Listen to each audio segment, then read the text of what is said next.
Here's tonight's 9 at 9. The baby of a murdered Austin mother reunited with her family. Baby Margot returning safely home after vanishing with her mother on December 12th. After a week-long search, Heidi Broussard's body was found strangled to death in the trunk of her best friend's car. That friend, Megan Faramushka, has been charged with 2 counts of kidnapping and 1 count of tampering with a corpse. 26 people killed and more than a dozen others injured after a bus crash in Indonesia. About 50 passengers were on board when the bus plunged about 500 feet into a ravine overnight. The cause is still under investigation. An Iowa woman already accused in a racist hit-and-run is now being charged in a second similar incident. Nicole Poole Franklin faces a second attempted murder count. The first charge came after police say she admitted to running over a 14-year-old girl who she believed was Mexican. Now police report Franklin also ran over a 12-year-old African-American boy on the same day. Both children were injured.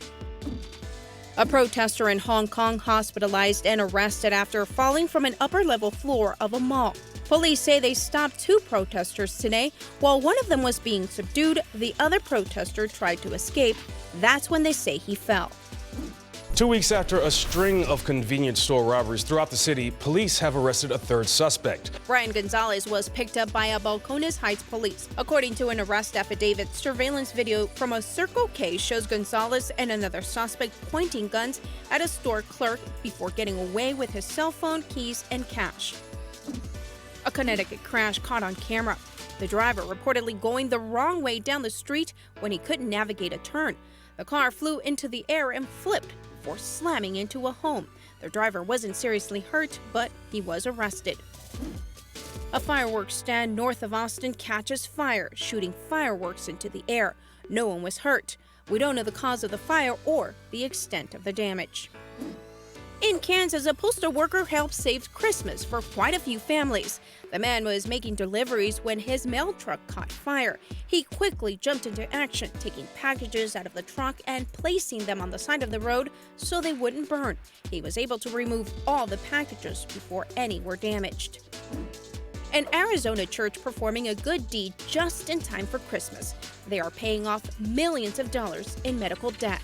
We thought, what a better way to love God and to love people and to share Jesus than do it in a tangible way. You can talk about loving people, and then you can really do something about it. The church reached out to a nonprofit that acts like a debt collection agency. They buy unpaid medical debt from healthcare facilities for pennies on the dollar. Instead of hounding patients for payments, the nonprofit finds donors to pay the debt. The church raised $54,000 for the project, which pays off medical debt worth $5.4 million. To read more about these 9 stories, head to ksat.com/newsat9.